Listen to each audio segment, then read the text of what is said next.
the uncensored unprofessor. Czesław Milosz quipped, "In a room where people unanimously maintain a conspiracy of silence, one word of truth sounds like a pistol shot. So here at the UU, we aims to shoot the pistol every single episode." Ribby, why do you keep repeating that opening? Don't you care that people will grow weary of it? Good question, ma'am. My answer is that we live in an era that not only doesn't believe in truth, it hates truth. So I want to remind my folks how radical the notion of speaking the truth, and today any truth, how radical that really is. We who serve Him, the truth, we love truth. Among other things, it sets us free. What were the major events and news stories of 2023? I'm going to cover the 12 biggest stories of the year. First, I want to give you a note on the Rybarczekian personal front. I want to give you an update on my soon-to-be 90-year-old dad, John. He's been fighting acute Crohn's for 3.5 months. He's been in and out of the hospital for weeks at a time. They still can't get his poor digestive system figured out. He's lost 50 pounds. And he's fighting other maladies too. Blood infections, swelling in his legs and feet. He's fallen down a few times, though so far no broken bones, thank you, Lord. And now is beginning to enter into hospice care.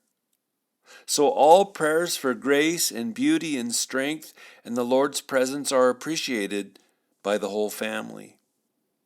And that medical report takes me to a NOSA angle. What's it like to deal with the medical world? Now, I don't know, maybe it didn't used to be this way, but trying to get the medical help you need in the moment, it's a hell of a struggle. And please know, 95% of everyone is kind, compassionate, attentive. Though, honestly, I wonder, is a big chunk of that due to the fact that we're here in Spudlandia, where it's a genuinely humane and human culture? But folks really care. But the interface between the insurance company and the doctors and the nurses and the technicians, it's an utter nightmare. Trying to get a doctor to call you back is a gargantuan ask. Can we possibly get a Crohn's friendly diet? What's Crohn's? We've had the patient care suitcase get dropped multiple times, leaves us hanging, trying to figure out to whom do we reach out this time, the hospitalist, internist, the charge nurse, the GI doctor? Who's his GI doctor now? Did the GI doctor actually follow up on his appointment? And no, for Pete's sake, no, elevator monitor lady, we're not going to stop and check in another time. It's a bureaucratic nightmare. And all that, and we live in America. I can't imagine what we'd be dealing with if we were in underdeveloped nations like Canada. Well, all that and still, I know you in the healthcare industry are both overwhelmed and understaffed. Hospitals nationwide are being flooded with understaffing, and sheesh, you went into the medical industry with lofty goals of saving lives and making a difference and changing circumstances for needy people and ending suffering, and instead, you spend the bulk of your time mopping up puke, wiping water and blood off the floor, refilling paper towel dispensers and alcohol station dispensers, and changing adult Depends. So today, my prayer for you. Holy God, you who provide nutrition for our bodies and grace for our souls, bless every doctor, every PA, lab worker, ER crew, phlebotomist, RNs, CNAs, LPNs, X-ray techs, surgeons, MR techs. Because thank you, Heavenly Father, thank you for people who take care of we frail human beings. Truly, we're made of clay. So bless the medical industry. Strengthen their souls, keep them from growing weary in well-doing, and Holy Spirit, flow through every Christian medical worker listening today. Bear them up on eagle's wings, because truly we are grateful for these living blessings. The medical crew. Gnao. Alrighty then, month by month, what were the biggest stories of 2023? Let's look back on another wild ride of a year. January. We had the funeral for one of the great minds of 20th century Christianity, Joseph Ratzinger, also known as Pope Benedict XVI. He died at the age of 95. His funeral was held on January 5th. He had died on the 31st of the year in 2022, but they held his funeral on the 5th. And I had read one of his books on the world religions. It was titled Truth and Tolerance, Christian Belief in World Religions, and he blew me away. He acknowledged the truth at work in the various religions, but then he showed how they all ultimately culminate in the Logos incarnate, Jesus of Nazareth. And I honestly don't know what happened to Pope Benedict XVI. He resigned back in 2013. Popes don't retire. So, was he pushed out? Had he had enough of the internal resistance inside the Vatican? I don't know. But what it's now looking like to this Protestant outsider, the progressives were itching to grasp ultimate levers of power. Just like the progressives are giddy at the prospect of overturning the U.S. Constitution, utterly capturing and remaking the educational system, and building a godless progressive Western culture, my bet is that the progressives inside the Vatican and then the episcopacy around the world made daily life utter misery for Benedict, made life hell on earth for him at every turn. And so, as an act of humility and dignity, he resigned. His bedside nurse said that his last words were, "Lord, I love you." February. Yeah, I know the Slotchy Joe admin finally after 7 days. You mean after they spied on America for 7 hours, right? No, it took them 7 days to screw up the courage to finally shoot down a giant Chinese spy balloon on the 4th of February. Well, golly gee, why would 81 million want to jeopardize his monthly Chinese paycheck? Exactly, old dog. But the more important story was an earthquake. Now, I personally jostled and tousled through the 94 Northridge earthquake. It was a 6.7 on the Richter scale. It sent me wobbly racing out of the little breakfast restaurant where I sat studying for a seminary class. But this one this year was even bigger. The 7.8 Richter earthquake hit eastern Turkey and Syria, killing some 55,000, and it left a 190-mile-long fault line. Oh, Lord, have mercy on those souls and their remaining families. Millions more in those countries had their lives traumatized by the aftermath, increased poverty, and unlike the United States, most nations on earth don't have the resources to rebuild life the way it was before the catastrophe. That earthquake also increased the chance to contract disease and infections due to living in temporary shelters and tents for so long. And the truth is, you guys, we live on a planet characterized by what philosophers call free play. Things move around. Tectonic plates move around. Ocean waves knock down huts and houses. The temperature heats up, and then it turns to freezing. Things move around in the biosphere. Acorns fall to the ground because the stem that held them to the tree weakened and finally snapped, with the happy eventuality that a squirrel picked up an easy snack. Free play. But again, Lord, have mercy on Turkey and Syria, and let the gospel go forth there with power.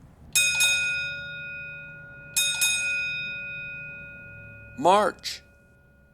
In March, I went to the movie theater for what would be the first of only 2 times the whole year. I saw John Wick Chapter 4. Love me some Baba Yaga. Old Keanu plays a good assassin. And that fight on the outdoor stairs scene near the end of the movie was worth the price of admission. But the far more important story? Nashville.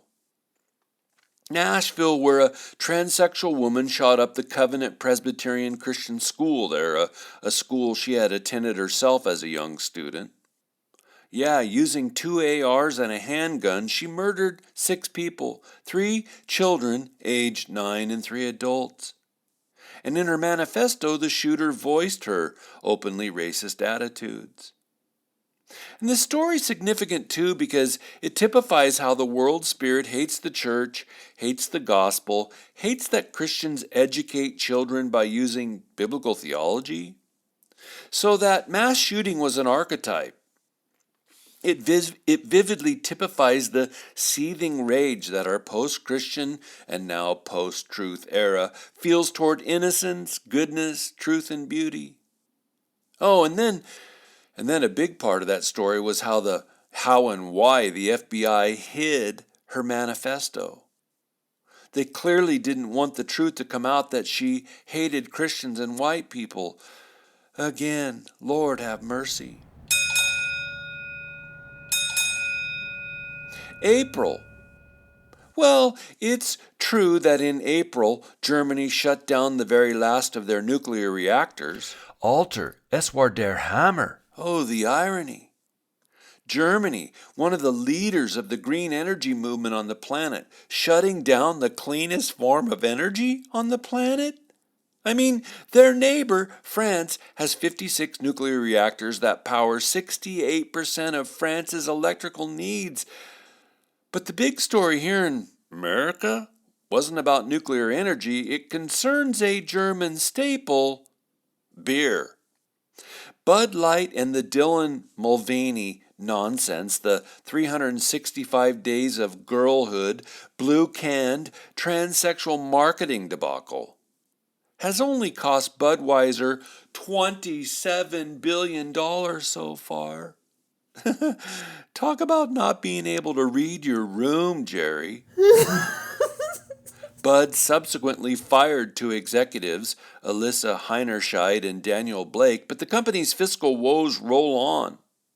In July, Bud laid off nearly 400 employees in its marketing sector. And me, I keep asking my family and friends, why do these companies constantly risk losing half of their market share over going woke? Even if they don't care for reasons owing to natural law or morality, don't they care that they'll lose, long term, for burning down their conservative market? It's just so weird, but then it is just weird. Oh well, Modelo Especial is happy. May. Prince of Wales Charles became King of the United Kingdom Charles. Yeah. We went from a Christ-loving Anglican queen to a rank, secular, but I'll pretend like I respect all religions, king. He graduated from Cambridge University with a 2.85 GPA back in 1970 with a degree in history. Hey, you? Do you know what they call a medical student who graduates with grades that were straight D's? What? Doctor. Yes, with all the fanfare traditional British ceremony could muster, the now 74-year-old royal is at last king. The coronation was held in Westminster Abbey, my favorite church ever. And after the 22-karat gold-plated Diamond Jubilee stagecoach, pulled by 6 horses, carried he and Camilla from Buckingham Palace to the Abbey, he was the 40th monarch to be crowned inside Westminster Abbey since 1066. And then the new special emphasis of King Charles, climate change. No, I'm not making that up. Maybe you could invite King Charles to listen to your series on climate change. Grand idea, ma'am. Would you please begin the formalities and send him the proper download links? Oh, yes. Anything for you, Dr. Ribby. June. What's the defining feature of human existence? Free will? Consciousness? Our sensus divinitatis? Our ability to overcome and change? Well, in June, the Supreme Court ruled by a 6-3 vote that skin color was, in fact, not the defining feature. Now, the case arose when several Asian students sued Harvard University for discrimination against them as Asians. And the University of North Carolina was also sued for its race-based admission policies. What this meant was that students with less stellar GPAs and SAT scores were being admitted ahead of Asians. So, University of North Carolina and Harvard were giving preference to other minorities precisely to favor certain skin colors. Chief Justice John Roberts, writing for the majority, clarified that the university's race-based policies failed, quote, to comply with the Equal Protection Clause's twin demands that race may never be used as a negative and that it may not operate as a stereotype, close quote. Well, the uptake is that Harvard and UNC were discriminating on the basis of race against Asian students. And John Roberts continued saying students should be evaluated as individuals, not on the basis of their race, end quote. The UU uptake? Affirmative action had its place and time in American society, but its day is over. There will undoubtedly be more lawsuits over racial discrimination, and not just at universities.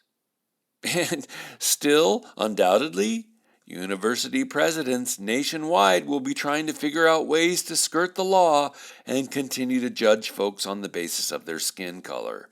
It's just so ugly.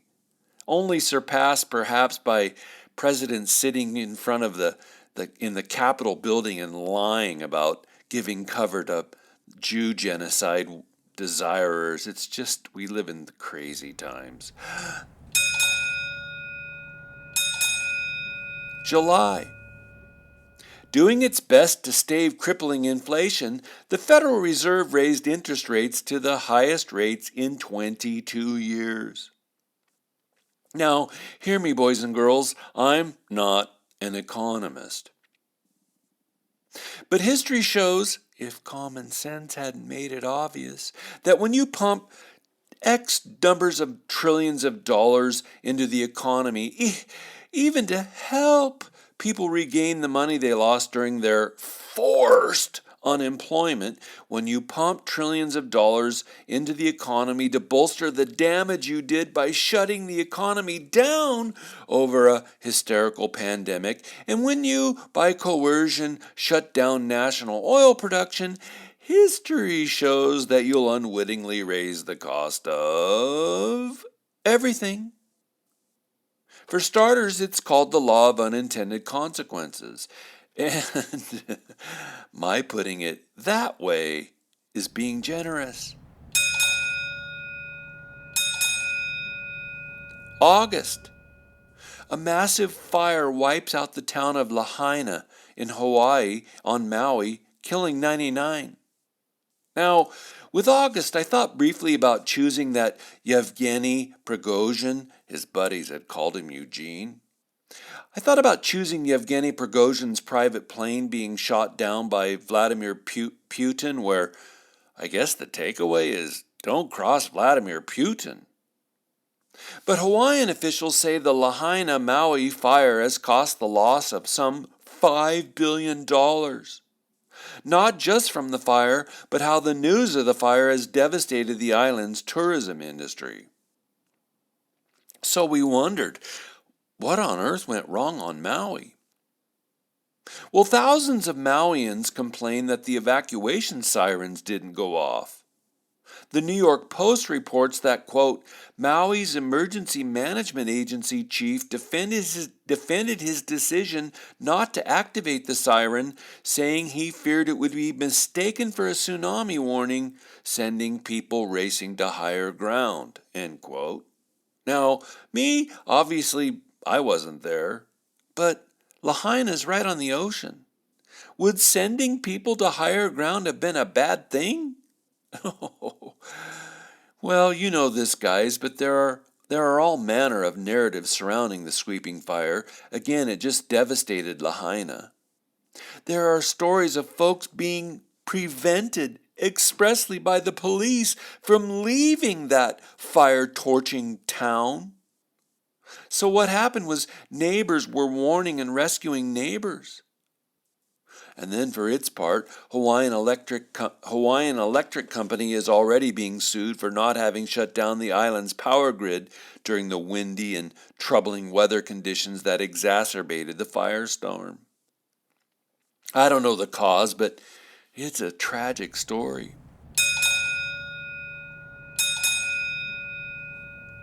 September. 150,000 auto workers went on strike against Ford, Stellantis, which is a consortium of Chrysler, Dodge, Jeep, Fiat, Maserati. These workers went on strike against Ford, Stellantis, and GM. The Guardian reports that, quote, the United Auto Workers Union says workers have never been fully compensated for the sacrifices they made after the 2008 and 9 financial crisis, when they agreed to a raft of cuts to save the industry.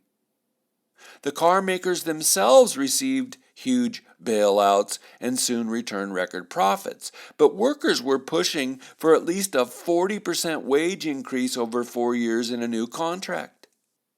They also wanted an end to two-tier wage systems in which new hires are paid significantly less for doing the same work. They wanted an increase to benefits for retirees and return of a defined pension instead of a 401k.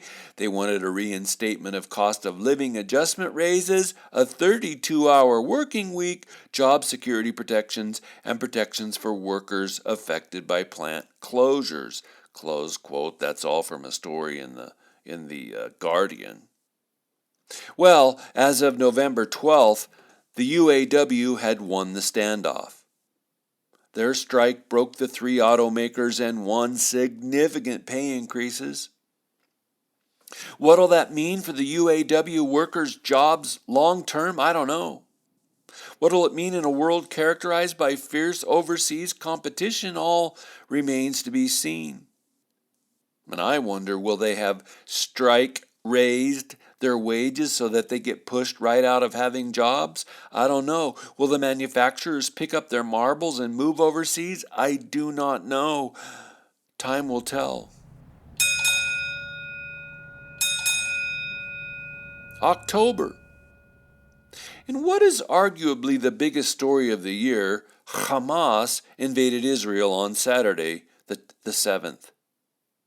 My listener, I went on to YouTube and saw the nearly 11-minute video that the IDF put up, mostly from security cameras and recovered Hamas cell phones, shooting Jewish civilians in their cars, shooting them in the back of the head as they walked sidewalks, ambushing a kibbutz, torching them while they were inside their cars, and not just plundering dead bodies, but seizing them too? For what? To take them and desecrate them elsewhere? Ugh. It's just too wicked to see human beings decimating other human beings like that. Oh, holy God, bring peace and justice to the Middle East. November. On Tuesday the 6th, the state of Ohio, by a 53 to 47% vote, enshrined the right to an abortion.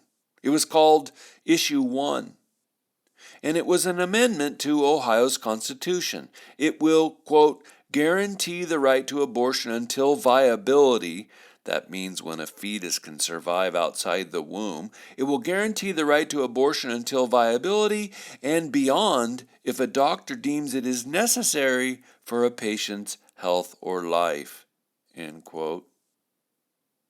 Now, because I know that God loves life and loves innocence and loves His creation, that November Tuesday evening, the angels in heaven paused for a moment of silence, which was then followed by them for 6 hours of mourning. Oh, who can know the human heart? Prophet Jeremiah wrote, "The heart is deceitful above all things and beyond cure. Who can understand it?" Chapter 17, verse 9. December.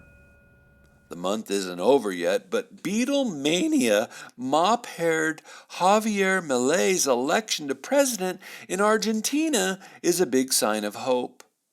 The globe's major media are beside themselves. Axios calls him a far-right libertarian who's been compared to Trump. The New York Times writes, Argentina braces itself for its new anarcho-capitalist president. And they called the election of Argentina's Donald Trump moment. They said that about Milei. And then the Washington Post asks, who's Javier Milei? Argentina's far-right president-elect. Must be totes cray-cray, yeah? Because what's Milei calling for? What helped to get him elected? Well, he wants huge cuts to Argentina's government, a government that has seen out of control and crippling spending for at least the last 2 decades. Now I say, cutting spending seems commonsensical to me. When we don't have money here at home, we have to cut our own spending. Countries should have to do the same thing. What else did Milei want? He wants to get rid of 11 of the 19 governmental departments in Argentina. And me, someone who loathes big government, someone who believes the bigger the government equals the smaller the citizen, I say, God bless you, Argentina. May they make enormous fiscal gains under President Milei's leadership. Lord, shine your favor on Javier, because we know for certain all the world's power brokers will be promoting his failure. There's the year, you guys. There's the year 2023. What's our big takeaway? Because it was a year filled with war. The Ukraine war is getting ready to enter its 3rd year. It was a year filled with propaganda and suffering. Well, guys, as beings created for eternity, we don't count time as do those outside of Christ. We don't assess our lives as those outside of Christ. How much of this do I have? How respected am I with that crowd? Am I popular over there? No, we take the long view. Or, if I can be a theologian for a moment, we take the Alpha and Omega view. And oh, you guys, that's an entirely different set of lenses. We constantly remind ourselves that God is the beginning of all history. He created it. He loves it. He purposed it. He beautified it. He set it on a path that'll inevitably target and land in His perfection. He's the Alpha. And as Alpha, He's determined that the end of time will be only plenitude, only pulchritude, only holy love. And so too with our own lives. We don't measure them by the single blessing of the month of what, March? We don't give up because of the single icky month we had in August. We keep our eyes fixed on the Omega, the telos of our souls, the God predetermined end, the Christ prefigured eschatos of everyone who ever lived and everything that ever happened. And, oh my me, because this gets lost on so many, not least the Reformed, we remember that to fix our eyes on the Alpha and Omega is not the same as our believing everything that happens by the direct causative will of God. No. That he's in control doesn't mean he's puppeteering everything. In this season of Advent, let's remain confident in the Alpha and Omega, the Lord of time and history. Holy God, holy immortal, holy almighty. Thanks for taking time to think with me. It's an honor to be with you. Please, until next week, everyone go and turn on your beautiful God-given brains.